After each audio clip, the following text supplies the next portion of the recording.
de lo que son las terapias de tercera generación, que es como la nueva perspectiva acerca de lo que es la psicoterapia cognitiva, ¿cierto? Pero bueno, vamos a comenzar.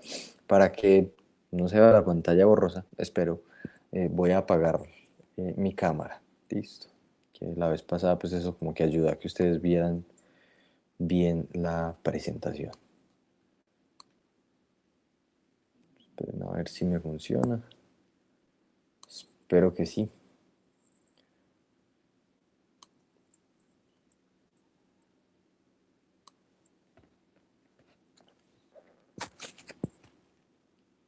Listo, me confirman si ahí se ve bien o se ve borroso, como siempre.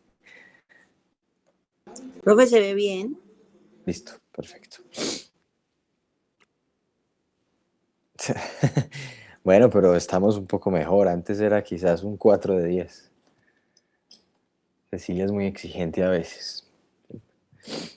Pero muchachos, bien, vamos a comenzar entonces con lo que tiene que ver con la terapia cognitiva. A ver, es un campo supremamente amplio, ¿cierto? Pero vamos a tratar de hacer ese tránsito conceptual de lo que hemos venido desarrollando conceptualmente, de cómo desde la perspectiva cognitiva se entiende la mente humana, la mente y la conducta humana, todo el procesamiento de la información, que es básicamente el paradigma pues, en el que nos hemos centrado, ¿cierto? Nosotros hasta ahora hemos construido un modelo de la mente. Vimos, por ejemplo, que la percepción no es una pasiva de realidad, sino una construcción que es guiada por nuestras representaciones, nuestros esquemas, nuestras expectativas, etcétera. Hablamos también de la atención, ¿cierto? Cómo es selectiva, limitada, de que nuestra memoria reconstruye las cosas, no es como una grabadora vacía, sino que reconstruye de acuerdo con expectativas, con experiencias, con emociones, etcétera. Hablamos, por ejemplo, de que el pensamiento no es como una máquina como perfecta de producción de ideas, sino que pues a veces tiene errores que llamamos sesgos.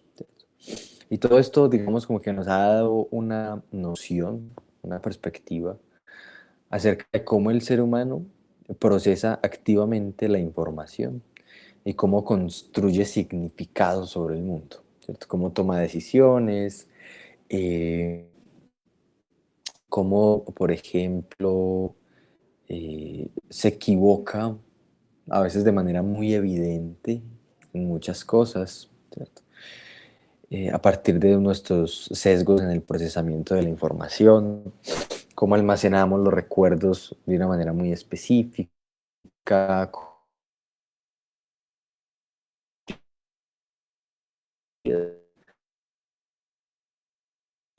Entonces, en ese sentido, muchachos, mm, quiero que demos como ese paso más allá para llegar al escenario clínico. Digamos como que ese paso que conecta todo lo que hemos visto conceptualmente con la práctica clínica en sí, ¿cierto? Porque si la mente funciona tal y como lo vimos en condiciones, pues entre comillas, normales, la pregunta que yo he visto hasta ahora, de malestar. Entonces hay un elemento fundamental que es el sufrimiento, ¿vale? Y ahí nos preguntamos, bueno, ¿qué papel juegan las representaciones, los esquemas, los sesgos, las interpretaciones en escenarios como la depresión, la ansiedad, los trastornos de personalidad, la esquizofrenia, la psicosis, etcétera, ¿cierto? Y obviamente ahí es muy importante preguntarnos, bueno, ¿y el conocimiento científico que desarrolla la psicología cognitiva, además de ayudarnos a entender la mente, para aliviar el sufrimiento humano? ¿Tiene alguna utilidad ese conocimiento? Pues la respuesta es que sí, ¿vale? Porque toda esta perspectiva pues define el territorio de lo que entendemos como terapia cognitiva, ¿vale? Y quiero que quede claro, muchachos, o sea, desde ya, Y es que la terapia cognitiva no es solo como un conjunto de técnicas sueltas, ¿cierto? Pues como desconectadas de la ciencia básica, no. Sino que la terapia cognitiva, muchachos, también llamada cognitivo-conductual, pero al fin y al cabo cognitiva, es aplicar todos los principios que estuvimos viendo durante el curso para entender la cognición humana en general, aplicados al entorno clínico, aplicados a un contexto clínico. Es aplicar todo lo que hemos visto a intervenciones clínicas, ¿cierto? Si, por ejemplo, nosotros sabemos que la mente construye significados, entonces el malestar psicológico puede entenderse como el resultado de significados construidos de manera disfuncional. ¿Vale? Entonces, eso es lo que quiero que entiendan, y de hecho esa es la premisa fundamental de la psicología cognitiva, ¿cierto? Los significados, cómo se construyen, pueden reconstruirse. Y la psicoterapia cognitiva lo que busca es encontrar esas maneras de reconstruir significados que no signifiquen tanto sufrimiento, porque desde la perspectiva cognitiva, lo que nos produce sufrimiento no son las cosas, sino la construcción de significado que hacemos acerca de las cosas. ¿Vale? Y ese es como el corazón, el núcleo de lo que vamos a ver hoy acerca de la terapia cognitiva. ¿Vale? A ver, muchachos, la idea central de la terapia cognitiva no es nueva. ¿Cierto? Miren que ya Epicteto nos hablaba, digamos, como de las raíces filosóficas profundas que estas ideas tienen, ¿cierto? Ya desde hace, ¿qué? 2000 años, eh, un filósofo estoico, ¿cierto? El estoicismo, que es una escuela de la filosofía, nos planteaba esta frase de la siguiente manera, ¿cierto? No nos perturban las cosas, sino las opiniones que tenemos acerca de las cosas. ¿Vale? Y piénsenlo, un esclavo liberado en la Roma antigua formuló en una frase el principio que hoy sostiene uno de los enfoques terapéuticos más validados a nivel mundial. Eso es una cosa bastante interesante, ¿cierto? Porque Epicteto pues, era un esclavo que fue liberado en la antigua Roma. Y Epicteto nos decía, vea, entre el acontecimiento, es decir, lo que pasa en el mundo, y la reacción emocional, hay un espacio. Y ese espacio, consideraba ya Epicteto, es la interpretación que hacemos de ese acontecimiento. O sea, en medio de lo que pasa y nuestra reacción de sentimiento, de emoción, hay algo. Ese algo es la interpretación. Y en ese espacio, dice Epicteto, y la psicología cognitiva, por supuesto, es donde se juega o la generación de bienestar o la generación de malestar. ¿Cierto? De hecho, los estoicos desarrollaban prácticas como de autoexamen que de algún modo son como antecesores de lo que hoy en día entendemos como terapia. Hubo otro estoico también muy importante, yo creo que quizás el más importante, llamado Marco Aurelio. Él fue emperador, fue filósofo, pues lo consideramos filósofo hoy en día, y se escribía a sí mismo en unos textos que él llamaba meditaciones. Él en esos textos planteaba que si tú te sientes afligido, te sientes vulnerado, te sientes lastimado, podríamos pensarlo, psicológicamente, pues, por algo externo, no es la cosa en sí lo que te está perturbando, sino tu forma de juzgar esa cosa. ¿Vale?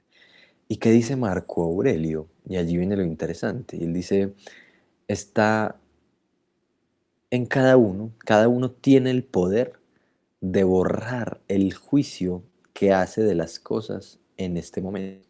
Es decir, tú no puedes cambiar las cosas, muchas cosas del mundo no las puedes cambiar, pero sí puedes cambiar tu forma de interpretarlas, lo que él llamaba el juicio. ¿Cuál es tu juicio? ¿Cómo tú juzgas los acontecimientos? 2000 años después, pues la psicoterapia cognitiva redescubrió pues, esta idea, la sistematizó, la hizo ciencia y la validó empíricamente. ¿Cierto? Pues la validó a través del método científico, ¿cierto? Pero obviamente es importante pues que pensemos y que retomemos pues como algunos elementos históricos, ¿cierto? Para entender, digamos, como ese tránsito de Epicteto a la psicoterapia moderna, pues tenemos que mirar el panorama de la psicoterapia y de la psicología clínica en general, especialmente pues de mediados del siglo XX, que es donde tiene pues como su boom, su florecimiento fundamental. En esa época, pues el campo de la psicoterapia estaba fundamentalmente dominado por dos grandes corrientes, ¿cierto? Por un lado, y a partir pues como del famoso pensador Sigmund Freud, pues estaba el psicoanálisis, que de algún modo intentaba explicar, digamos, como los trastornos, las enfermedades mentales, el padecimiento psíquico, como conflictos inconscientes que las personas no habían resuelto, ¿vale?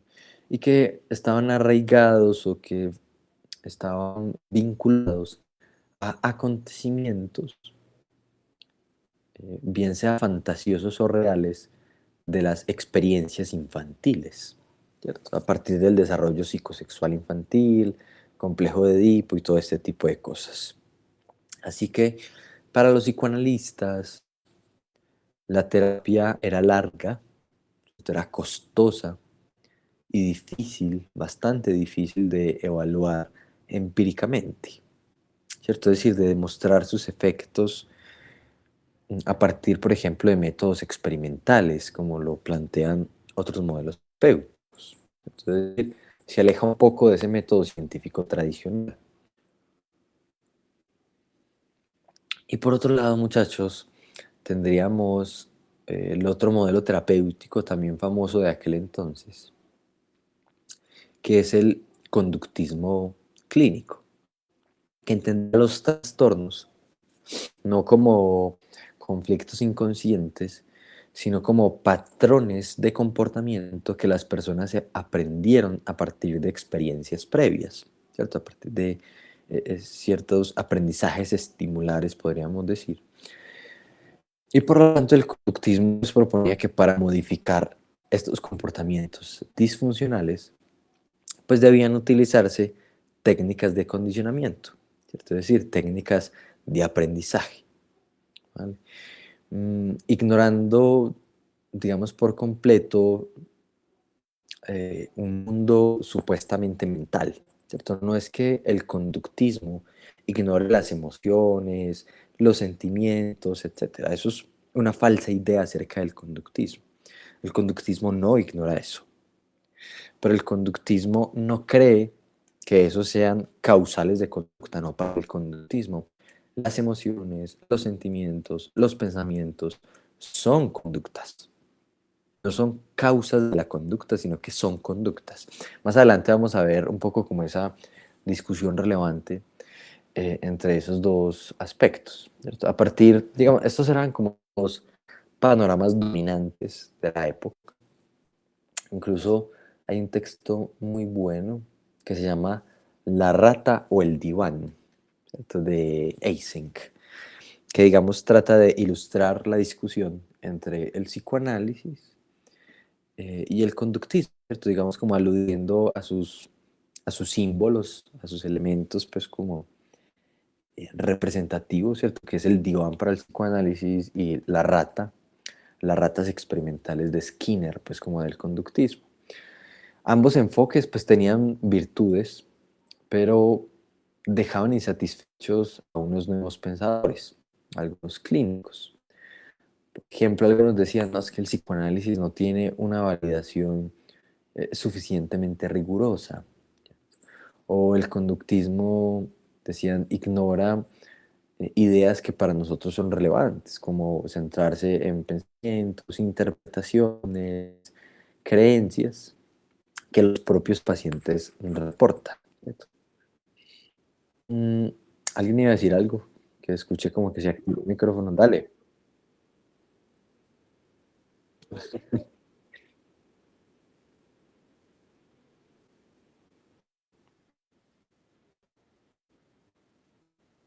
Los demás. Los demás también, muchachos, les pasa lo mismo. Sí, profe, pero sí está pasando. Ay, fue madre. Será Profe, entonces por los audífonos. es como si se conectara por raticos, profe. Bueno, vamos a En hacer cambio, una yo lo cosa. escucho bien, pero no se ve nada de la diapositiva. Ah, Yo bueno, también lo las escucho bien, diapositivas profe. sí se Yo lo las puedo escucho mandar. bien. Sí, yo Pero también lo escucho bien. qué raro. ¿Y entonces qué hago yo ahí?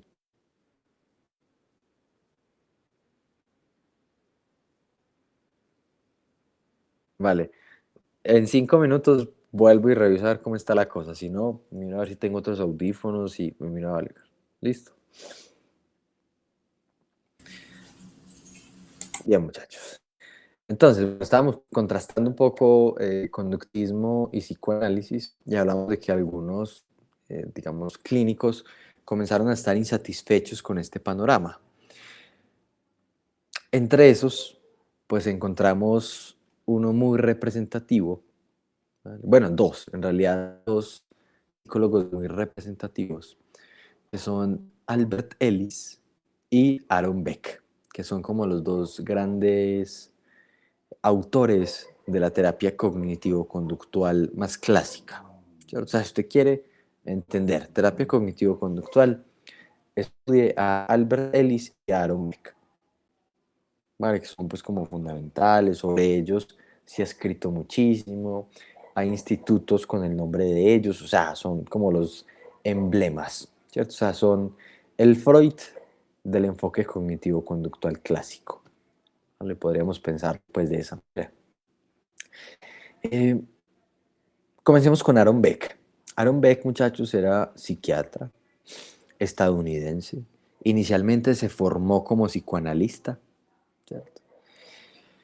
Él trabajaba en una universidad, pues por allá en los 80, si no estoy en la Universidad de Pensilvania. Beck estaba investigando empírica y científicamente los fundamentos psicoanalíticos para entender la depresión. La teoría psicoanalítica predominante de la época para entender la depresión planteaba como que este trastorno, la depresión pues era el resultado como de una especie de hostilidad inconsciente dirigida contra uno mismo, ¿cierto? Es como la pulsión de muerte dirigida hacia el propio individuo, ¿cierto? Diría Freud algo así como dirigida hacia yo. Pero Beck, digamos, él quería demostrar científicamente esa hipótesis. Y él intentó a través de ciertos métodos clínicos demostrarlo, pero lo que se encontró fue algo completamente distinto, al que fue como lo que le llamó la atención a Beck y que de algún modo lo alejó del psicoanálisis, ¿cierto? Porque lejos de descubrir lo que el psicoanálisis llamaba hostilidad inconsciente, Beck en realidad se dio cuenta, observó que los pacientes con diagnóstico de depresión presentaban un patrón sistemático de lo que él llamó pensamientos negativos automáticos sobre tres cosas. ¿Vale? Bueno, ahorita vuelvo sobre eso. Sobre tres cosas. Sobre sí mismos, sobre el mundo y sobre el futuro. Vea, qué caracteriza una persona con diagnóstico de depresión, pues o con depresión? Y es que piensa negativamente sobre tres cosas fundamentales. Vale, todo el tiempo y va intercambiando. pues todo el tiempo no, la mayoría del tiempo piensa negativamente sobre sí mismo, ¿cierto? Y es que yo no valgo nada, es que yo no soy capaz, es que yo soy una hueva, es que yo no voy a salir adelante, no sé, todo ese tipo de cosas. Sobre el mundo, ¿cierto? No, es que a mí nadie me quiere, yo para qué hago esto si todo va a salir mal, esto no tiene ningún sentido, etcétera. Y además, pensamientos negativos sobre el futuro. Dale, no, ¿para qué me esfuerzo si nada va a cambiar? No vale la pena, las personas no valen la pena, qué pereza, etcétera, etcétera. ¿Vale? Así que decía que estos pensamientos no estaban enterrados como en las profundidades del inconsciente, ¿vale? Sino que estaban en la superficie, es decir, el paciente era completamente consciente de esos pensamientos porque fluían Qué el pena tiempo. que me interrumpa. ¿Me puedes compartir las diapositivas en el grupo, por favor? Sí, ya les voy a compartir, muchachos. No era para Beck una cuestión que estuviera por allá reprimida en el inconsciente profundo, algo que hubiera que escarbar. No, no, nada de eso. Aaron Beck decía, pues los pacientes con depresión en realidad son muy conscientes de esos pensamientos y lo reconocen pues de manera muy clara que presenta constantemente esos pensamientos, ¿vale? Mientras envío las diapositivas, no sé si alguien tiene alguna duda, muchachos.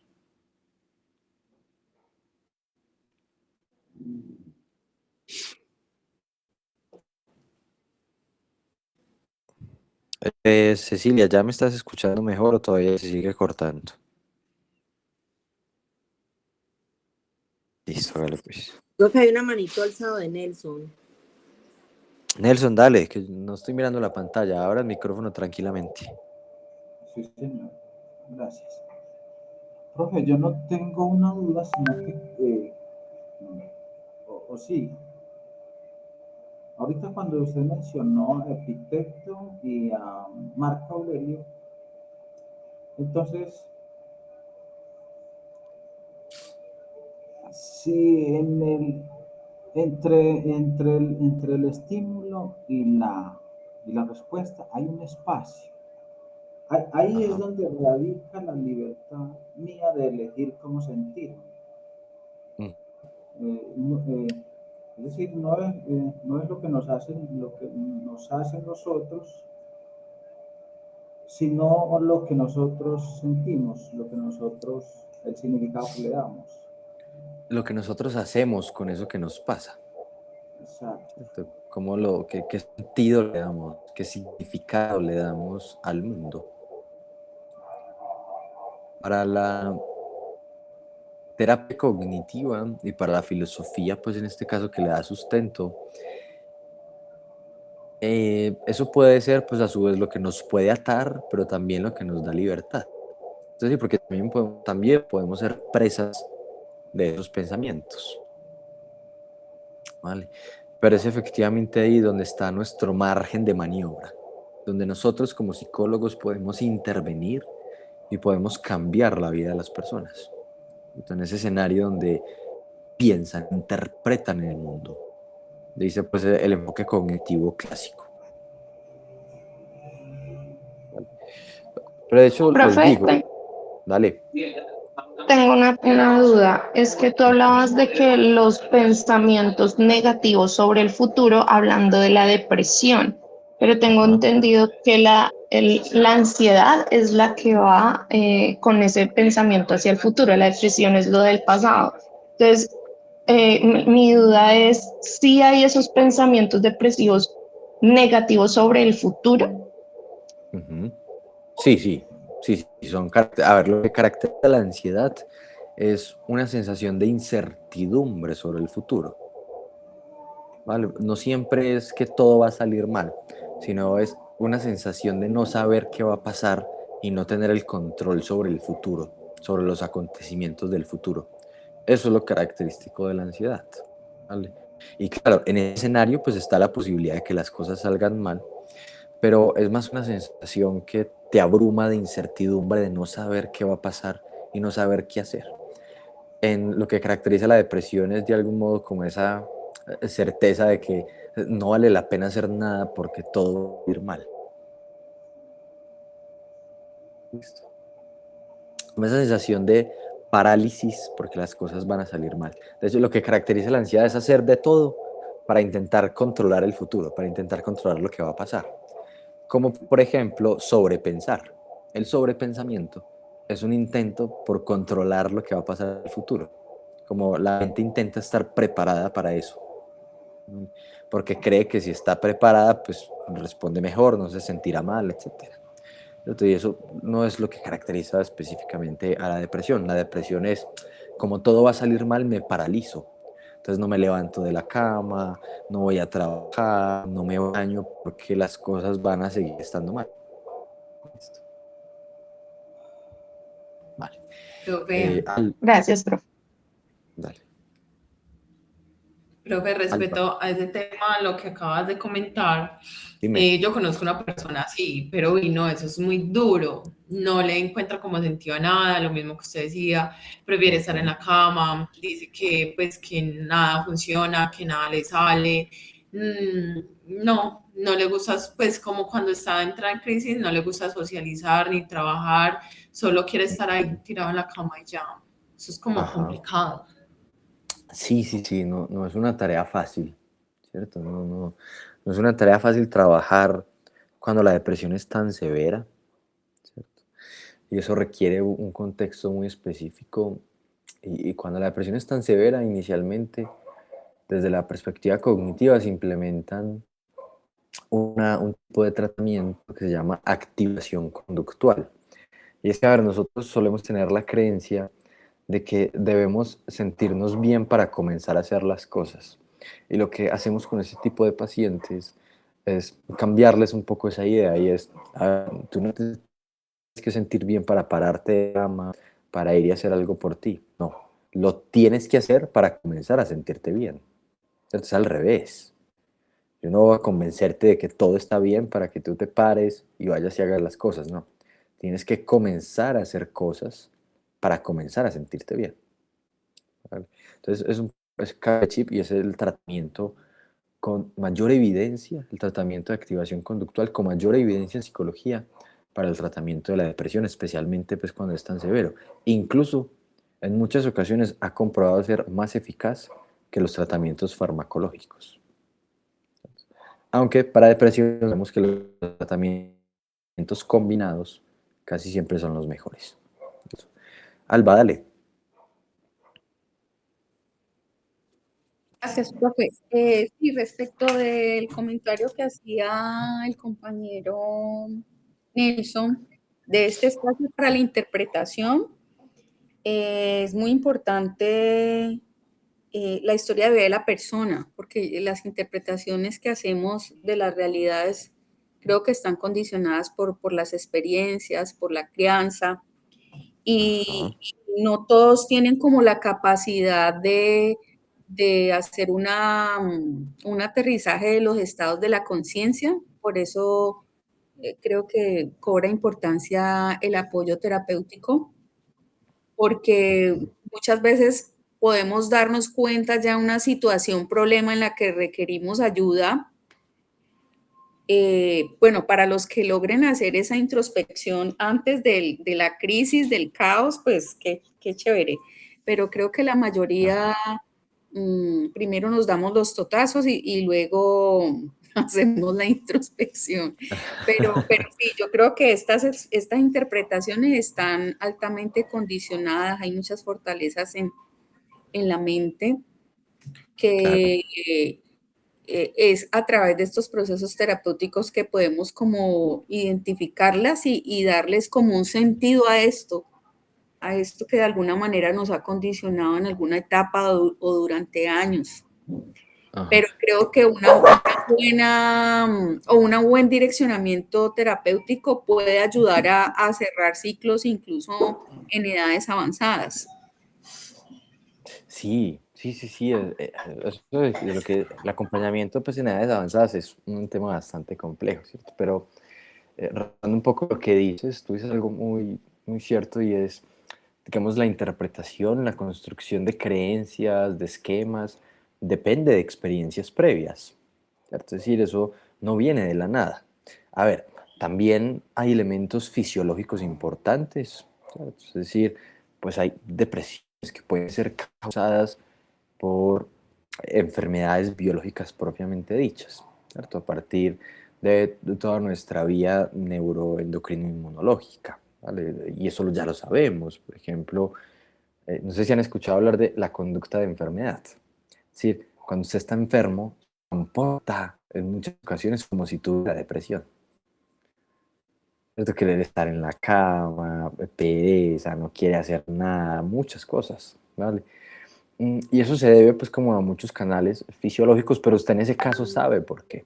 ¿Qué pasa? Cuando esas enfermedades son prolongadas y se mantienen durante mucho tiempo, pues la cosa cambia un poco, ¿cierto? Pero sobre todo pues en este caso hablando de depresiones más relacionadas con aspectos de aprendizaje de nuestra historia, no tanto con aspectos biológicos, pues el panorama cambia un poco, ¿vale? Y es importante que analicemos, sí, la historia de las personas, ¿cierto? Que no solo escuchamos síntomas, sino que escuchamos la historia de las personas, ¿vale? Alguien se le está compartiendo la pantalla, no sé quién será.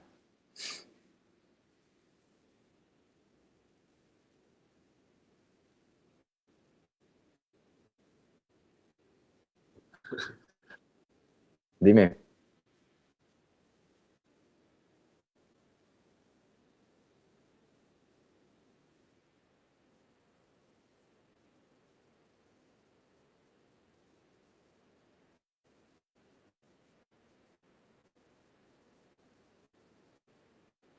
Ajá.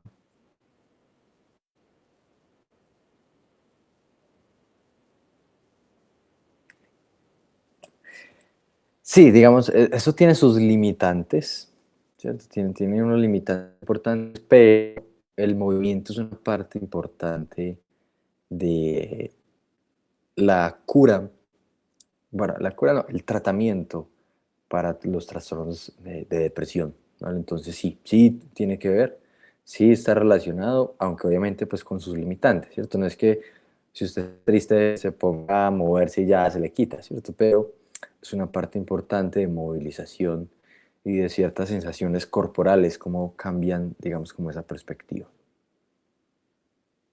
Listo.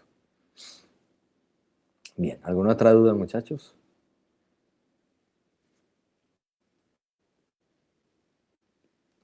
Listo. Súper. Ah, bueno, creo que...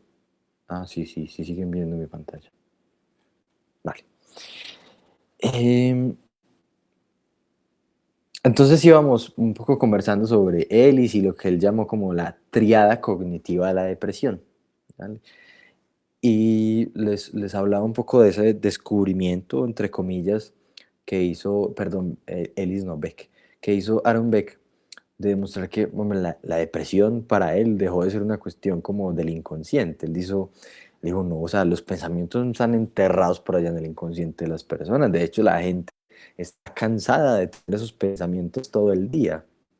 O sea, los pacientes no sienten una hostilidad reprimida, sino que se perciben a sí mismos como inadecuados, al mundo como hostil y un futuro desesperanzador, ¿vale? Y Beck se hizo una pregunta que fue la que cambió la psicología clínica. Y entonces él dijo, hombre, ¿y si es esta forma de pensar? ¿Y si esta forma de pensar no es un síntoma secundario, sino más bien el factor que causa la depresión? ¿Qué tal si esto no es como una consecuencia de la depresión, sino que qué tal si esta forma de pensar es en realidad lo que está causando la depresión? ¿Cierto? ¿Y qué tal si intervenir sobre esos pensamientos pudiera aliviar la depresión? Esa fue la pregunta que se hizo Beck y a partir de la cual construyó la teoría cognitivo-conductual. A ver, de una vez les anticipo, después de eso vendrán muchas críticas y es la mayor crítica a la terapia cognitivo-conductual clásica. Y es la terapia, son las críticas que hace la terapia cognitivo-conductual un poco más moderna, y es, a ver, todo el mundo en algún momento ha tenido pensamientos así. O sea, todos en algún momento hemos pensado triste sobre nosotros, hemos pensado de manera disfuncional sobre nosotros, sobre el mundo y sobre el futuro. Así que quizás lo que cambia no es que uno presente o no esos pensamientos, que pues, eso todo el mundo los tiene en algún momento, sino qué tanta atención y qué tanto peso se le dan a esos pensamientos. Es decir, lo que habría que cambiar es la forma en cómo nos relacionamos con esos pensamientos. Y dice la psicología moderna es, más bien en la depresión, lo que pasa es que esos pensamientos se consideran una verdad absoluta. Distinto a las personas que no tienen depresión, que siguen teniendo esos pensamientos, todos en algún momento lo hemos tenido, pero no consideran que esos pensamientos sean una verdad absoluta. Por lo tanto, lo que habría que cambiar no son los pensamientos, sino la relación con los pensamientos. Pero eso lo vamos a explorar más adelante, pero es como para que vayan viendo dónde está la discusión acerca de este escenario, ¿cierto? Relacionado pues como con lo que tiene que ver con el pensamiento y la conducta, ¿vale? Paralelamente, muchachos, otro psicólogo estadounidense, Albert Ellis, desarrollaba un enfoque muy similar, ¿cierto? Albert Ellis también se formó en psicoanálisis. Esta gente se formó inicialmente en psicoanálisis porque el psicoanálisis era el paradigma dominante de la época, ¿cierto? Pero Albert Ellis se frustró por la lentitud del psicoanálisis y lo que él llamó su escasa eficacia. Él como que a partir de sus lecturas filosóficas y de su experiencia clínica fue construyendo otra forma de pensar la terapia, más concisa para él, o por lo menos distinta. Para él el psicoanálisis no funcionaba. Y él construyó inicialmente lo que se llamó la terapia racional, ¿cierto? Después lo llamó la terapia racional emotiva y después se llamó la terapia racional emotivo conductual, lo que hoy en día entendemos como TREC, ¿cierto? Que significa terapia racional emotivo conductual. ¿Vale? Él le fue como añadiendo, ¿vale? Su premisa central en esta forma de trabajar, ¿cierto? Era que las personas, nuevamente, no se perturbaban por los hechos, sino por las creencias irracionales que mantienen sobre los hechos. Pero ojo, ya que es importante nombrarlo, ¿vale? Para Ellis, las creencias irracionales, ¿cierto? Comunes son como cosas como, no sé, yo debo ser amado por todos, todo el mundo me debe aprobar, ¿cierto? Yo debo ser absolutamente capaz de resolver todo, yo debo ser competente en todo. Es terrible que las cosas no salgan como yo quiero. Si las cosas no salen como yo quiero, entonces todo es un caos y todo está mal, ¿vale? ¿Por qué les menciono este tipo de pensamientos? Y es que para Ellis, una creencia es irracional si causa sufrimiento. Miren que aquí no hacemos un análisis lógico de si una creencia tiene sustento, o sea, no hablamos de una racionalidad filosófica, de una racionalidad filtrada por la lógica, no. Se plantea que algo es irracional si produce sufrimiento. Ya.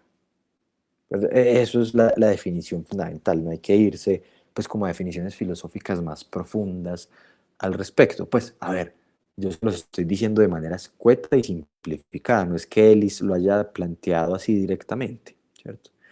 Pero en mi lectura, en la lectura del hecho de Albert Ellis y de su trabajo, a la final creo que es la forma más adecuada de entenderlo, por lo menos más simple para iniciarse en este campo, porque si nos quedamos pensando que hay que hacer un análisis lógico, filosófico de las ideas de los pacientes, pues quedamos en nada, o sea, creo que vamos a perder el sentido de la idea de Albert Ellis, ¿cierto? Así que una creencia es irracional siempre y cuando genere sufrimiento a alguien, ¿vale? Eso es lo que consideramos irracional.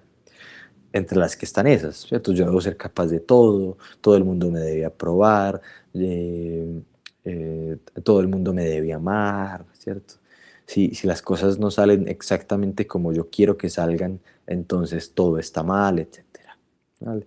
Y lo que hizo Albert Ellis fue desarrollar un método para identificar estas ideas, ¿cierto?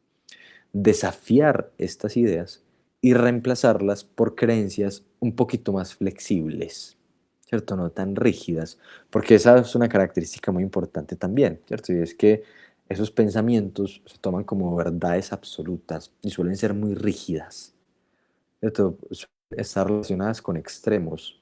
Todo lo que suene a todo, nada, siempre, nunca, seguramente es problemático psicológicamente, porque el mundo no funciona así. ¿Cierto? El mundo no funciona, pues en la experiencia psicológica de las personas, no funciona con siempre, nunca, nada o todo. El mundo tiene puntos medios. Así que hay que introducir ideas un poco más flexibles en ese sentido, pues fue lo que comenzó a pensar Albert Ellis, ¿vale?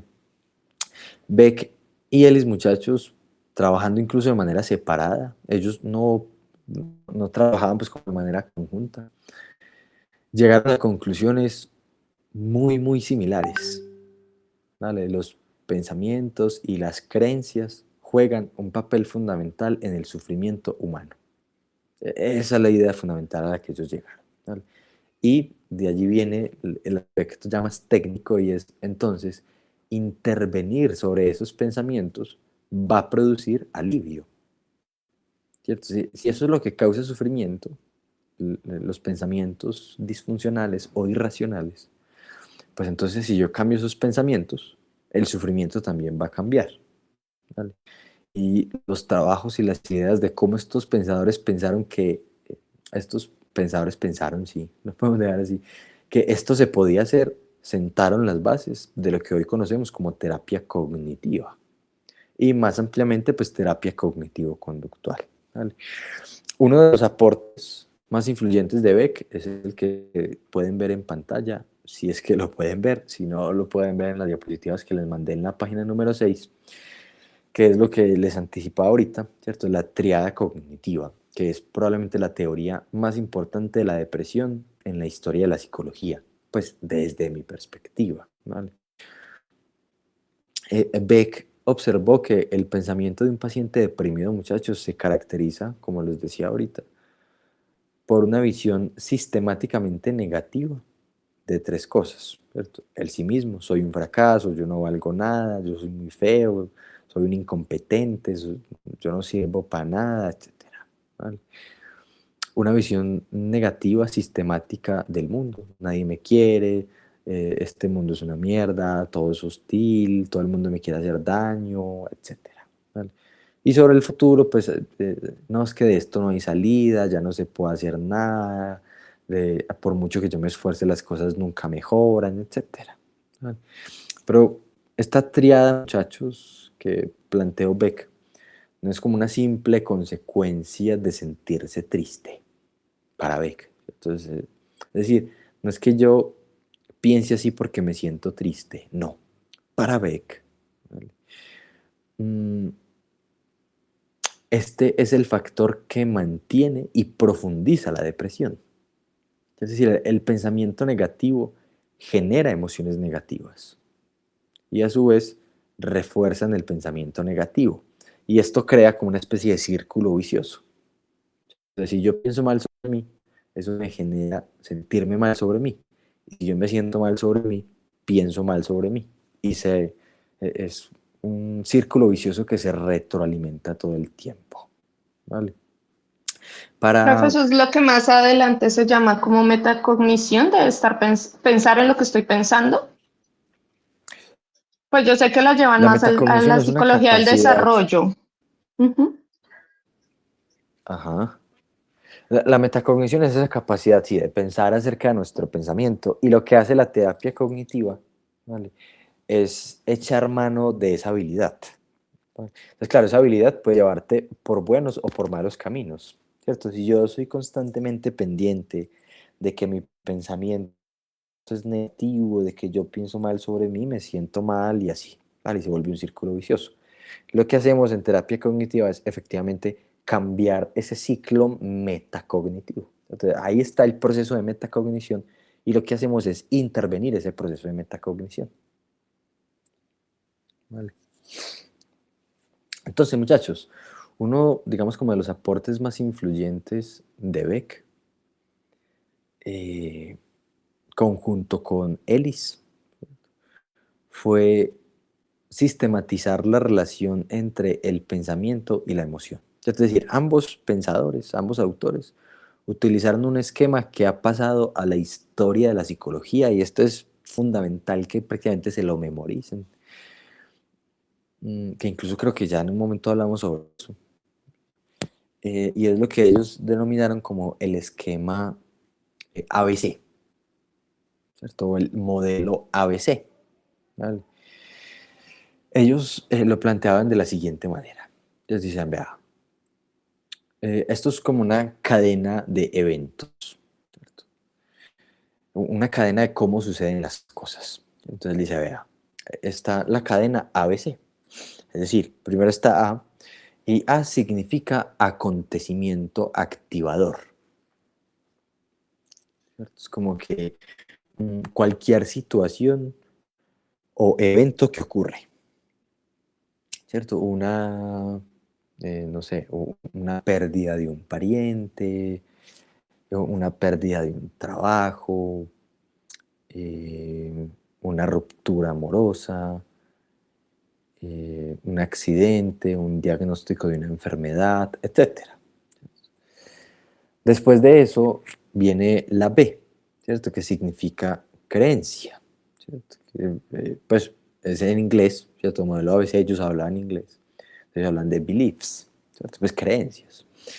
Y ellos planteaban, ¿cierto? Que las creencias son como esos pensamientos, interpretaciones y evaluaciones que nosotros hacemos sobre ese acontecimiento, ¿cierto? Recuerden pues los conceptos de representación, esquema, ¿cierto? Todo lo que hablábamos un poco desde Piaget y ese tipo de cosas. Se refiere pues como a esa forma de interpretar, de leer, cómo nuestra mente reconstruye esos acontecimientos. Nosotros a eso lo llamamos creencias, ¿vale? Y por último viene C, que significa consecuencia, ¿vale? Entonces ahí vienen las reacciones emocionales, conductuales y fisiológicas, ¿cierto? Pues de activación del cuerpo. Y para Ellis y Beck, las consecuencias emocionales entonces no son causadas directamente por A. O sea, ni siquiera las deseables, las buenas, ¿cierto? Las que me producen alegría o así, no, ¿vale? Sino que las consecuencias emocionales son producto de la interpretación que nosotros hacemos de A, ¿cierto? Es decir, básicamente es producto de B. En B es donde está el quid de la cuestión. ¿Vale? El punto crucial es la flecha que va de B a C.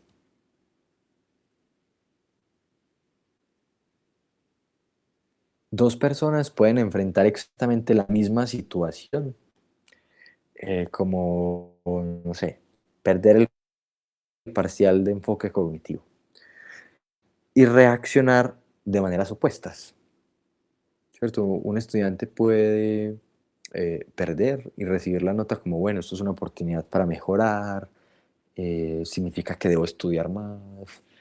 Y este estudiante probablemente incluso una mala nota lo podría motivar a seguir estudiando. Pero también puede estar el que piensa como, no, es que esto vio, yo soy un bruto, es que yo no sirvo para nada, es que siempre me va en estas materias, qué pereza. Pensar así probablemente lo va a hundir más, ¿cierto? Mismo acontecimiento, distinta creencia, distinta emoción.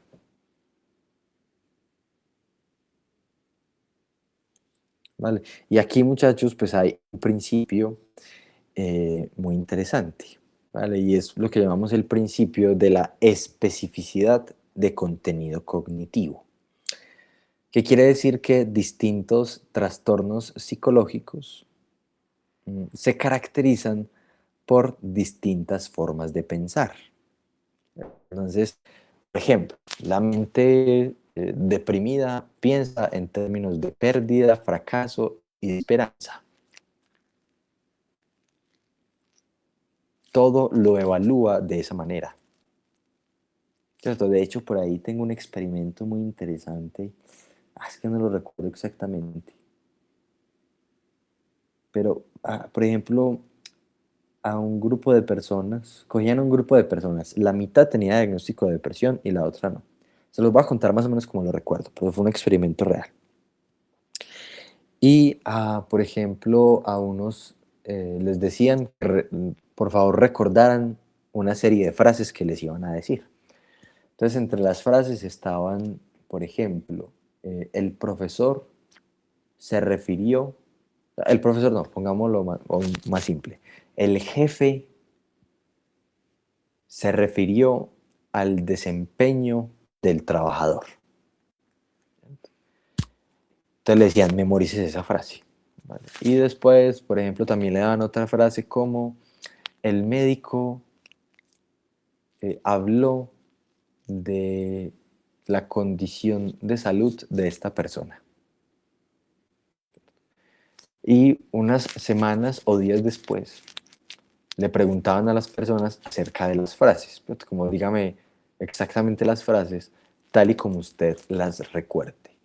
Las personas que tenían diagnóstico de depresión habían hecho una codificación negativa con contenido emocional negativo de esas frases. Así que recordaban cosas como el jefe criticó el desempeño del trabajador. O el médico diagnosticó cáncer a esta persona. Es decir, interpretar, o sea, incluso sus procesos de almacenamiento de información estaban permeados por todo este tipo de fenómenos. ¿Vale? Una cosa bastante interesante. Y las personas que no presentaban síntomas depresivos, pues recordaban el material de manera mucho más neutral. ¿Vale? Entonces, dice Aaron Beck, comenzó a notar que las personas con depresión pues tienen como una forma muy específica de pensar. ¿Vale? Decían lo que hablábamos ahorita, ¿cierto? La mente ansiosa piensa en términos de amenaza, ¿cierto? El futuro es una amenaza, no como el futuro va a salir mal, sino el futuro es amenazante, ¿cierto? Me quieren hacer daño, ¿cierto? Yo estoy en peligro, soy muy vulnerable, algo terrible me va a pasar y yo no voy a saber qué hacer, ¿cierto? Y es un fenómeno bien bastante interesante. O, por ejemplo, una persona con trastorno de pánico, ¿cierto? Que interpreta sus sensaciones corporales como catástrofes inminentes, ¿cierto? Este mareo es un desmayo, el corazón se me aceleró, me va a dar un infarto, me voy a morir, me voy a desplomar, cosas así, ¿cierto? O una persona con fobia social anticipa evaluación negativa de los demás. Me van a juzgar, ¿cierto? Se van a reír de mí, voy a hacer el ridículo exponiendo, yo no soy capaz, seguramente ese grupito del fondo se está riendo de lo que yo acabé de decir, etc. Entonces, si sabemos qué tipo de pensamientos caracteriza a cada trastorno, pensaban Beck y Ellis que entonces, basados en eso, podemos orientar mejores procesos de evaluación diagnóstica, pero sobre todo, mejores intervenciones para este tipo de trastornos. ¿Vale? Y acá quiero introducir, muchachos, un concepto que es central para la terapia cognitivo-conductual, que son lo que llamamos pensamientos automáticos. ¿Cierto? Son como pensamientos breves, muy cortos, como frases que son espontáneas, como que vienen así de un momento a otro, que son además involuntarios y que aparecen como una respuesta a una situación y ejercen una influencia directa sobre el estado emocional de la persona. Y son como tan rápidos y a veces tan habituales que pasan como a veces inadvertidos para las personas. Es decir, la persona no elige tenerlos, simplemente surgen. Por eso hay alguien con depresión, con ansiedad, que piense positivo, que controle su mente, que controle sus pensamientos. No sirve absolutamente para nada. Olvídense de eso, muchachos. O sea, sáquense ese chip de la cabeza porque esa persona no controla esos pensamientos. Eso viene automáticamente. Vale, decir, ay, no, es que no piense negativo, que pereza con usted. No, no, no, no. O sea, eso se le viene a la persona automáticamente. La intervención no está por decirle cosas obvias. ¿Cierto? Cuando decir una persona con depresión, no, piensa en positivo, tú puedes estar bien. No, no, olvídense de eso. O sea, eso es lo que hace cualquiera. Eso no es lo que hace un psicólogo. ¿Listo? Y lo digo pues como con bastante ímpetu porque pues, me parece una falta de respeto decirle a una persona con depresión que se sienta bien. Es como decirle a una persona con cáncer que se quite el cáncer. ¿Vale? O decir a una persona con ansiedad es que no se preocupe tanto. Pues eso es una obviedad. ¿Vale? Eso es como lógico, ¿vale? Pero la persona no tiene control sobre eso en ese momento. ¿Vale? La persona no elige tenerlo, simplemente surge. ¿Vale? ¿Qué pasa por la persona? Y es que acepta esos pensamientos como verdaderos, sin cuestionarlos. ¿Vale? Por ejemplo, una persona con ansiedad social puede entrar en una reunión en un grupo de personas, etcétera, y pensar lo siguiente: ay, se están dando cuenta, están notando que estoy nervioso. Van a pensar que soy un incompetente. Van a pensar que yo no sirvo, pues que soy un bobo, que no sirvo para hablar. Ese pensamiento para la ansiedad. Y esa ansiedad entorpece su desempeño social, lo que confirma el pensamiento inicial. Entonces se vuelve como una especie de círculo vicioso. ¿Vale? Porque claro, la persona entonces se pone ansiosa. Como se pone ansiosa, su desempeño es peor para hablar, por ejemplo, en público, porque está ansioso, están sus procesos fisiológicos muy disparados.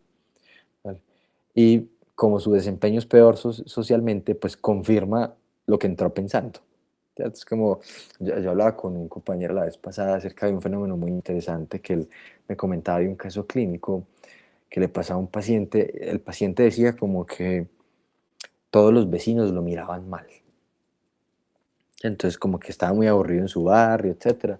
Entonces, comenzando a analizar pues cómo habían sido los hechos, el paciente pensaba mucho de como que este me miró mal, no le caigo bien. Entonces como siempre pensaba eso, terminaba siendo hostil con todos los vecinos. O sea, miraba mal a sus vecinos, etc. Entonces como miraba mal a los vecinos obviamente decían, pero ¿este qué le pasa? ¿Cierto? Madre, ¿qué le pasa? Entonces, obviamente también terminaban mirándolo mal y eso terminaba por confirmar lo que el paciente pensó previamente, aunque los vecinos pues al principio no tenían nada contra él. ¿Vale? Es un fenómeno como muy interesante que suele presentarse en ese tipo de cosas. No sé si alguien va a decir algo. Ah, bueno, por aquí hay una manito levantada. Dale. Profe, yo quería decir eso que usted acaba de decir ahí, no sé si está relacionado con la atracción. Lo que uno no quiere atraer es lo que más piensa y se vuelve un círculo vicioso. Entonces, cuando se vuelve un círculo vicioso, ahí la exposición graduada sí funcionaría. Uh-huh. Claro, es muy interesante, ¿cierto? Pero más que ponerlo en términos de atracción, cognitivamente es más preciso ponerlo en términos de atención, ¿cierto? Es decir, eso a lo que tanto miedo o que nos genera tanta intriga, terminamos por prestarle más atención. Y como le prestamos más atención, tiene más dominio sobre nosotros. ¿Cierto? Que es un fenómeno bastante paradójico. O sea, lo que queremos ignorar, pensamos tanto en ignorarlo, en hacer parte, que terminamos prestándole más atención. Y al prestarle más atención, influye más sobre nuestro comportamiento. ¿Vale? Entonces, es un fenómeno muy paradójico en muchos pacientes, ¿cierto? Como que no, necesito estar bien para presentar este examen, tengo que estar bien, tengo que desempeñarme bien, y terminan prestándole tanta atención al que tienen que estar bien, que entonces terminan sintiéndose mal, ¿vale? Eso pasa, por ejemplo, también en muchos aspectos de la ansiedad, ¿cierto? Como una ansiedad muy anticipatoria, por ejemplo, en muchos fenómenos de disfunción eréctil. Entonces terminan prestándole tanta atención a la erección que tienen dificultades para tener la erección.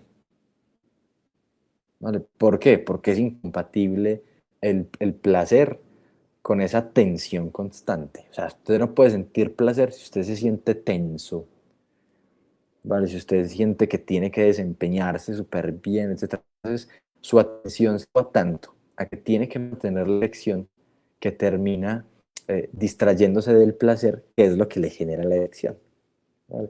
También pasa mucho en procesos de excitabilidad con mujeres, ¿cierto? En qué estímulos se centran a la hora de tener el encuentro sexual. O sea, con muchos tipos de fenómenos pasa ese tipo de cosas. Cosas que se quieren ignorar, paradójicamente, las queremos ignorar con tanta fuerza que tenemos prestándole más atención y por lo tanto dominando más la conducta, ¿vale? Bien, Yeka. Profe, con respecto a lo que comentabas, que mirar feo a los vecinos porque cree que le cae mal a los vecinos, de hecho eso es algo como muy común. Y a las mujeres, no sé pues si a las chicas presentes les ha pasado que ustedes se hacen amiga de alguien y cuando ya entran en confianza dicen, ay, vos me caías tan mal, pero yo te traté y Sí, sí. sos súper bien. Y es porque uno activa como su mecanismo de defensa y no, esta me va a mirar feo, entonces yo me le adelanto y la miro más feo todavía. Sí, también es un fenómeno, pero es que suele como suceder, ¿cierto? Y a veces también depende de muchas cosas como que leemos así de manera inmediata, de nuestros sesgos, de ese tipo de cosas, ¿vale? Andrea, dale. Profe, tú ahorita hablabas de que a un paciente cuando llega no se le debe decir como piensa bien, piensa lo positivo, piensa cierto, pero esto Ajá. estamos hablando de un paciente que recién llega a consulta, un paciente que está terminando consulta, o sea, que ya lleva un proceso. Sí está bien, porque por ejemplo, si uno usa ese tipo de terapias donde se habla es como el positivismo, yo qué sé, otros enfoques, por ejemplo, el humanista, ¿sí está bien hacerlo en determinado momento o no está bien? Tampoco. Pues más bien, digamos, como el primer ejercicio que hacemos es cuestionar el peso que tiene ese pensamiento negativo. Es decir, no hay que pensar positivo para que las cosas salgan bien, sino que cuando de algún modo los pacientes se van dando cuenta que cuando dejas de prestarle tanta atención a esos pensamientos negativos, por ejemplo, el que tiene ansiedad social, de este ejemplo, ¿vale? Entonces, si deja de prestar atención a esa ansiedad social, se desempeña mejor. Y el pensamiento positivo es una consecuencia. Es decir, eso vendrá. Ya después el paciente va a aprender a pensar de esa manera. Así que es más bien como deja de darle tanto peso a eso y vas a Es ver que como la un situación cambio de cambia. diálogo, o sea, no es decirle, venga, piense bien, sino es un cambio de diálogo, o sea, haciéndole ver que ya está pensando bien, ¿sí? Haciéndole ver que no hay que pensar tan mal todavía, ¿cierto? Que su pensamiento está demasiado rígido, que sí, eventualmente las cosas pueden salir mal, pero no siempre van a salir mal. ¿Cierto? Entonces, no siempre van a salir mal, pueden salir bien. ¿Vale? Entonces, si el paciente deja de pensar que todo va a salir mal, el sufrimiento va a cesar un poco. ¿Vale? Es decir, Ok, gracias. no hay que pensar positivo para sentirse bien. En realidad lo que causa malestar es creer que los pensamientos negativos son una verdad absoluta. Porque creer como verdades absolutas los pensamientos positivos también puede ser perjudicial. ¿Vale? Entonces no queremos pensamientos positivos, pensamientos flexibles. Es como pensar que estar triste está mal. No está mal estar triste. Es lo que, Ajá, si es eso se vuelve adaptativo. obsesivo. Ok. Ujú. Ujú, claro. Sí, porque tampoco podemos vernos pues como un positivismo tóxico, ¿cierto? Donde le digamos a la gente que tiene que estar bien, ¿cierto? Porque pensar mal, estar ansioso, a veces es adaptativo. Si tú no te estresas, no respondes a muchas cosas de tu trabajo, de tu universidad, etcétera. O sea, el estrés es necesario también. Hay muchas cosas que son supremamente fundamentales para el desempeño cotidiano, ¿vale? Entonces no hay que demonizar las emociones negativas, ¿listo? Y en especial que un paciente no crea eso, no entienda eso, ¿listo? Tiene la mano por acá levantada Gloria.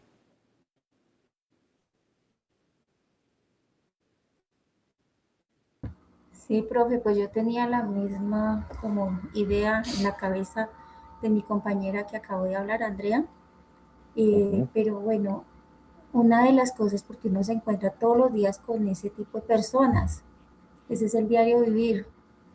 Y a veces de verdad que uno no sabe ni qué hablarles ni cómo abordar ese tema, porque si les dice ujú. positivamente, pues lo van a tomar a mal. Si lo enfoca hacia lo negativo, es peor. Entonces, Ajá, lo que yo he hecho en mi caso con personas cercanas, no sé, es como lo que me ha funcionado es hacer actividad diferente o algo como que le saque de ahí. Eso es lo que me ha ayudado un poco con ese tipo de personas.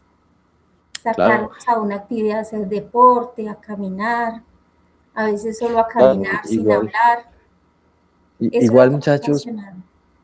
Sí, sí, eso es muy importante y eso permite dar pie a una cosa y es, claro, nosotros en nuestra cotidianidad nos encontramos con personas así. Ahora bien, ¿qué lugar tenemos en la vida de esa persona? ¿Cierto? Es decir, ¿desde qué lugar estamos nosotros? ¿Somos sus amigos, sus psicólogos, su familia? Porque ahí cambia, ¿cierto? O sea, a veces uno como familia, uno sí le dice a alguien, no me deja de pensar, pues deja de pensar tantas bobadas, piensa bien.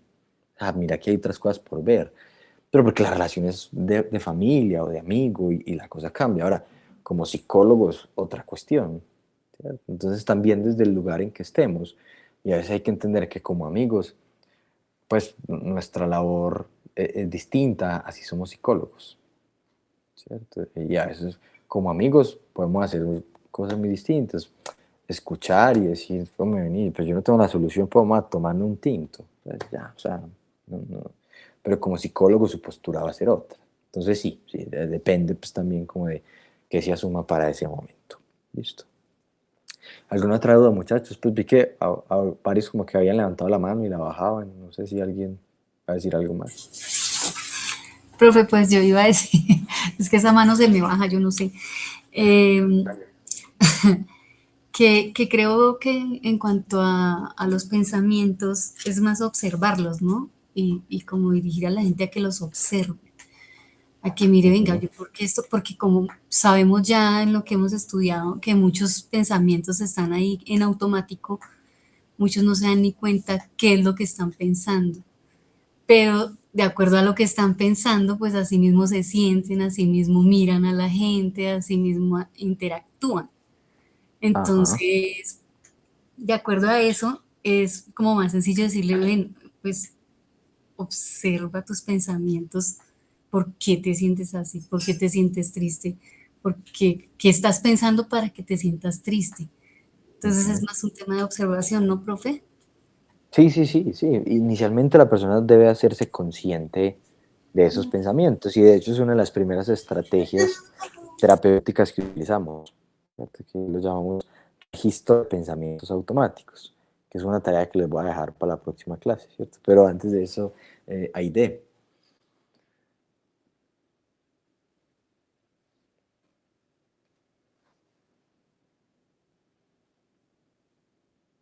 Hola Aide, te Sí, vos. escuchamos. Hola, profe. ¿Ahí ya me escuchas? Sí, te escuchamos. Profe, es que yo quería preguntar acerca de los pensamientos intrusivos. Esos pensamientos, ¿por qué se pueden dar y cómo se pueden controlar? Ok, ok, vale. Primero, muchachos, pues esos pensamientos se dan porque, como hablábamos la vez pasada, nuestra mente es una máquina de procesar información. O sea, nuestra mente está todo el tiempo interpretando lo de su entorno para sobrevivir, por muchas razones, pues, pero fundamentalmente para sobrevivir. Entonces, nuestra mente es una máquina hecha para eso, para interpretar información todo el tiempo.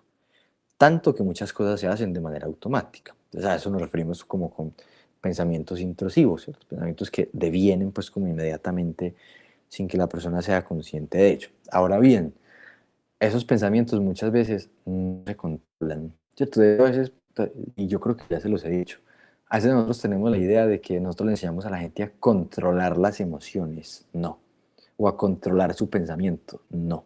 Los psicólogos no hacemos eso, porque eso básicamente no es posible. Nosotros enseñamos a la gente a que las emociones no los controlen a ellos, o a que los pensamientos no los controlen a ellos. Pero como estas cosas son automáticas, no hay control sobre eso, porque es automático. Entonces, olvídese, usted no quiera controlar su mente todo el tiempo, que se va a cansar, le va a dar un trastorno, pues. ¿Vale? Usted no puede controlar ni todos sus pensamientos ni todas sus emociones, pero usted lo que sí puede hacer es cambiar su postura frente a él, y es hacer que esas emociones, aunque sean negativas, no lo controlen todo el tiempo. ¿Vale? Y yo creo que eso cambia la forma de ver, ¿vale? Porque aunque nosotros cotidianamente hablamos de control de emociones y ese tipo de cosas, y es muy frecuente pues que lo hablemos de manera cotidiana, si somos técnicos, pues en realidad hay muchas cosas que se despiertan automáticamente. O sea, hay emociones que se van a presentar, sí. O sea, es imposible una vida sin tristeza. Es imposible una vida sin pensamientos eventualmente negativos. Las cosas van a pasar y van a estar presentes, ¿cierto? Pero yo sí que puedo aprender, y es que, hombre, aunque yo a veces me sienta triste, no tengo por qué hijo de putear a todo el mundo. Eso sí lo puedo aprender. Entonces, hombre, aunque yo a veces tenga el pensamiento de que no sirvo para nada, pues eso no significa que entonces me voy a paralizar y voy a dejar de hacer las cosas porque nada va a salir bien porque yo no sirvo para nada. Entonces, yo a veces puedo entender que esos pensamientos son cosas automáticas que mi mente construye todo el tiempo, pero que no, esos son verdades. ¿Vale? Bien, muchachos, ¿alguna otra duda? Listo. Súper. Entonces, creo que esto quedó claro, ¿cierto? Que esos pensamientos, ¿cierto? Son automáticos, que esto es producto de nuestras experiencias, de nuestra vida cotidiana, que no los controlamos, que se devienen automáticamente y que se retroalimentan, etcétera, ¿vale?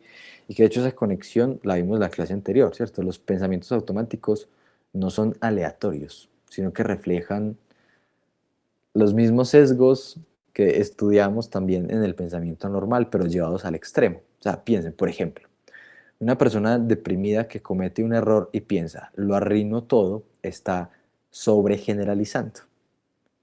Un error se convierte en una prueba de incompetencia total. Está como abstrayendo selectivamente. Ignora sus éxitos y se enfoca solo en el error. Además, por ejemplo, está personalizando, o sea, atribuye el error a un defecto personal permanente. Entonces está pensando, está razonando dicotómicamente. O soy perfecto o soy un fracaso completo.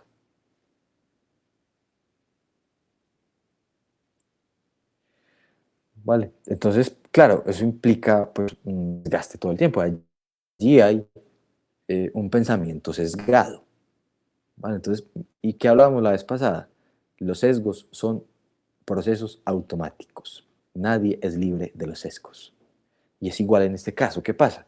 Que los sesgos ahora son con contenido emocional, con contenido personal y son llevados al extremo.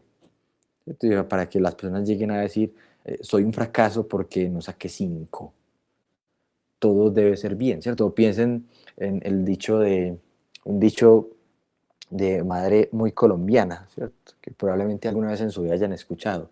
Las cosas se hacen bien o no se hacen, ¿cierto? Y a veces nos metemos esos esquemas y creemos esas cosas en nuestra cabeza, de que todo nos tiene que salir bien, o si no, mejor no lo hacemos.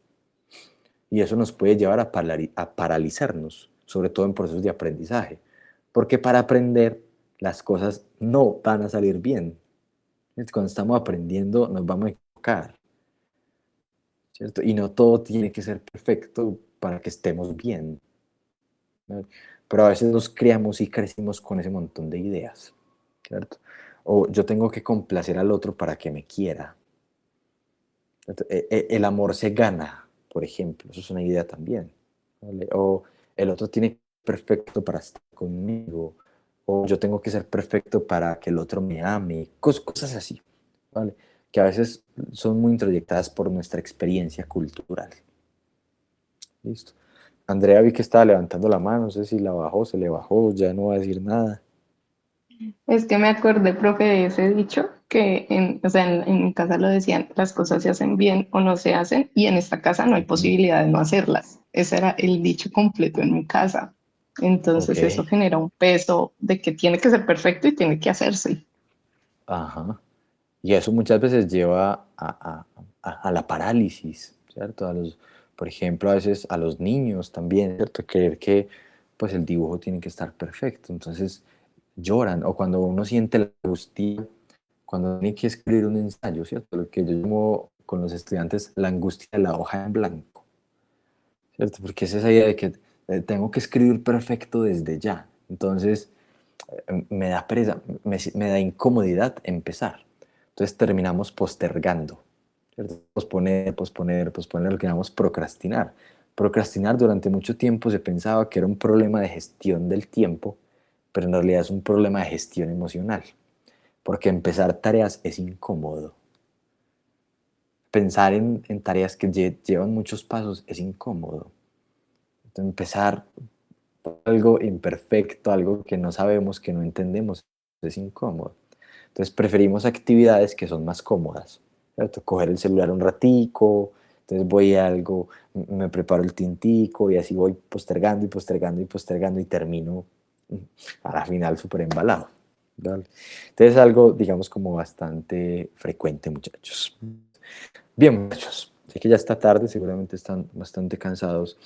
Para la próxima clase vamos a hacer, pues cada uno va a hacer como una experiencia personal, no es un trabajo pues para entregar, un registro de pensamientos automáticos, ¿vale? Eso es algo clásico de la terapia cognitiva, es una tarea clásica que le mandamos a nuestros pacientes, ¿vale? ¿En qué consiste? Es más, les voy a poner uno que yo tengo por acá, que es el que yo uso en sesión, a ver si me carga, que es el que yo uso con mis pacientes. Bueno, eso está un poco lento, pero en el registro de pensamientos automáticos, ¿en qué consiste, muchachos? Ustedes pueden apuntar, pues pueden hacer como en una hojita o en el celular, donde ustedes quieran, ¿vale? Van a registrar lo siguiente. Espere que este es después de... Más bien usemos este. Van a registrar lo siguiente. Hora y fecha, y van a registrar algún evento, algo que haya pasado que desencadenó en usted una emoción, ¿cierto? Alguien me hizo un comentario que me hizo sentir incómodo, no sé, cualquier cosa así. Listo. Después, entonces, usted va a decir qué sintió, ¿vale?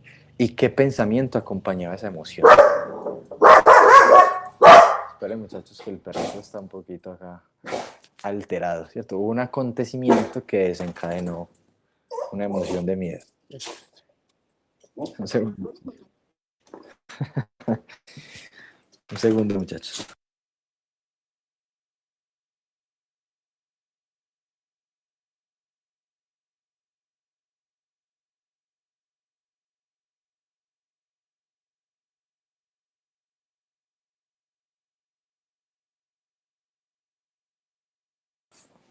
Bueno, muchachos, entonces les decía, van a registrar el acontecimiento.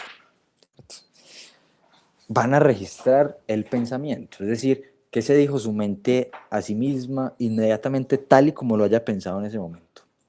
Entonces, por ejemplo, no sé, su familia les dijo algo y a usted se le vino a la cabeza, a este nada le sirve, no sé, cualquier cosa así.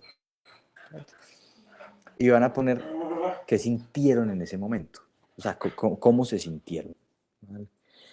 Y después ponen cuál fue su respuesta ante esa situación. Entonces, van a hacer el modelo ABC que vimos pues fundamentalmente, el modelo ABC de Albert Ellis y Aaron Beck, ¿vale? Y después usted se va a preguntar, ¿cierto?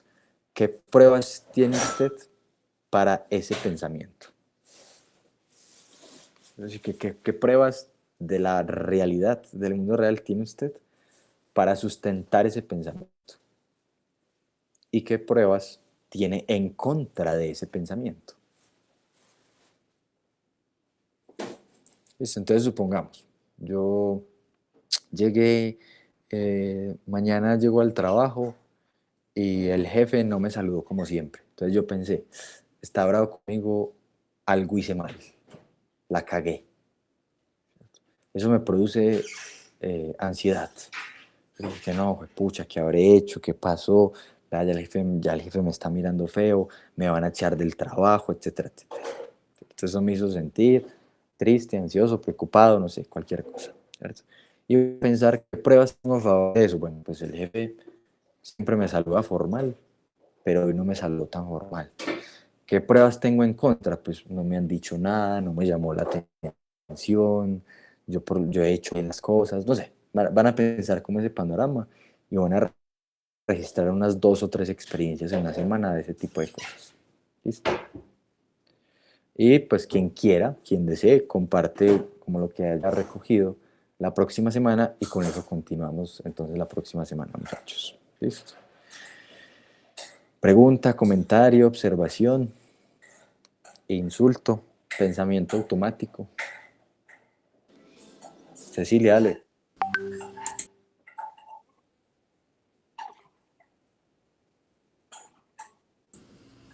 Ya no vamos. Pues hágale pues. Pensamiento automático. Sí. Me gusta su clase. Muy buena, profe, gracias, Linda. de verdad, muchas herramientas Dale. muy chéveres. Profe, la tarea que pusiste no es para subirla, sino para socializarla dentro de 8 días. ¿O debemos Sí, de es para subirla? conversar. No hay Ok. que subirla, o sea, es para conversar dentro de 8 días. Listo, profe, gracias. Muy buena la clase. Bueno, muchachos.